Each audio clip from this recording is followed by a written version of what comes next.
দর্শক এই মুহূর্তে লন্ডন থেকে সরাসরি যুক্ত হচ্ছেন সহকর্মী সরওয়ার হোসেন। সরওয়ার, বেগম খালেদা জিয়ার সফর ঘিরে লন্ডনে বিএনপি নেতাকর্মীরা কি বলছে এবং ওখানকার পরিস্থিতি আমাদের জানাবেন।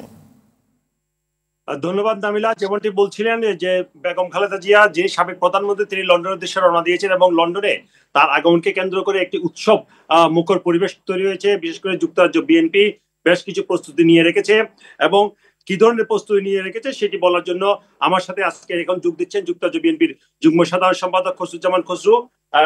আমি ওনার কাছ থেকে আসলে জানবো এবং ওনার মাধ্যমে আপনাদেরকে জানানোর চেষ্টা করবো যুক্তরাজ্য বিএনপি এখানে কি ধরনের প্রস্তুতি নিয়েছে।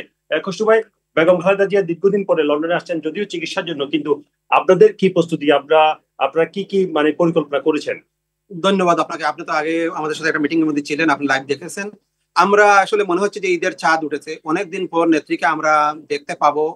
যে আমাদের খুবই খুশি যে আমাদের আজকের রাতটা কেমন যাবে, যে কালকে যে আমরা ওনাকে দেখতে পাবো, এই জন্য আমরা অধীর আগ্রহে অপেক্ষা করতেছি এবং আমরা অনেকগুলো পদক্ষেপ নিয়েছি। যেমন আমরা নেত্রী আসতেছেন উপলক্ষে আগামীকাল থেকে আমরা দোয়া মাহফিল করবো বিভিন্ন মসজিদে, দেশের মধ্যে সবগুলা মসজিদের মধ্যে আমরা দোয়ার আয়োজন করছি যে নেত্রীকে চিকিৎসার জন্য যেহেতু আসছেন এখানে, ওনার জন্য সুস্থতার জন্য দেশবাসীর কাছে আমরা দোয়া চাবো সব মসজিদগুলাতে।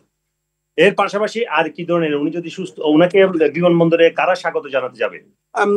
বিমানবন্দরে আসলে সবই যেতে চাচ্ছে, কিন্তু আমরা যেটা যুক্তরাজ্য বিএনপি থেকে সবাইকে বলতে যে বিমানবন্দরে যে ভিড় না করার জন্য, কারণ এখানে একটা সিভিলাইজ কান্ট্রি, আপনারা জানেন এখানের মধ্যে বেশি ভিড় করলে এইগুলা পছন্দ করে না। আর যেহেতু নেত্রী আসছে সবাই যেতে চাচ্ছে, তাই আমরা চাচ্ছি যে সীমিত আকারে যেন লোকজন যায়। আর যেহেতু উনি ভিআইপি লাউঞ্জ দিয়ে বাইর হবেন, যেহেতু এখানে এদেশের গভর্নমেন্ট ওনাকে ভিআইপি সার্ভিস দিচ্ছে, যার জন্য এখানে নেতাকর্মীরা গেলে তো দেখতে পাবে না, কারণ ওনাকে ভিআইপি লাউঞ্জ দিয়ে নিয়ে গেলে কারা যাবেন?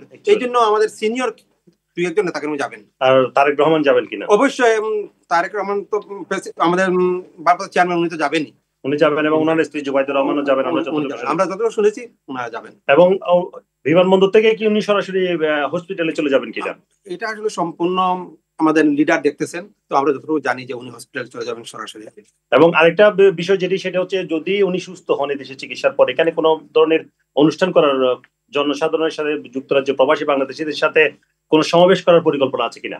ওইটা সময় বলে যে আপনারা দেখতে পারবেন যখন উনি সুস্থ হবেন, তখন উনি তো জনগণের নেত্রী, উনি তো জনগণের সাথে মিশতেই চাবেন, এটা কোনো বলার অপেক্ষা রাখে না। ধন্যবাদ খসরুজ্জামান খসরু। নাবিলা, শুনলেন যে যুক্তরাজ্যে আগামীকাল সকালে, অর্থাৎ এখানকার সময় বৃহস্পতিবার সকালে তিনি এখানে এসে পৌঁছাবেন 8 তারিখ, এবং কখন পৌঁছাবেন এটি ঠিক এখনো এই মুহূর্তে বলা যাচ্ছে না। তবে বলা হচ্ছে 6টা থেকে, স্থানীয় সময় সকাল 6টা থেকে 10টার মধ্যে তিনি ভিআইপি লাউঞ্জে এসে এখানকার রাজকীয় যে সুইট আছে সেখানে এসে পৌঁছাবেন হিথ্রো বিমানবন্দরে, এবং সেখানে তার বড় ছেলে বিএনপির ভারপ্রাপ্ত চেয়ারপারসন তারেক রহমান এবং তার স্ত্রী ডাক্তার জুবাইদুর রহমান তাদেরকে স্বাগত জানাবেন। সাথে ইউকে বিএনপির প্রেসিডেন্ট সেক্রেটারি সহ সিনিয়র একজন নেতা থাকবেন, এবং এরপর তিনি হয়তোবা এখানকার যে লন্ডন ক্লিনিক, যেটি ডাক্তার জাহিদ ওনার ব্যক্তিগত চিকিৎসক বলেছিলেন, সেখানে চলে যাবেন এবং সেখানে চিকিৎসা শেষে পরবর্তী পদক্ষেপ নেওয়ার কথা ভাবছে এখানকার ইউকে বিএনপি কিংবা ভারপ্রাপ্ত চেয়ারপারসন তারেক রহমান। এই ছিল মোটামুটি এখানকার সর্বশেষ আপডেট। নাবিলা, ধন্যবাদ সরওয়ার আপনাকে।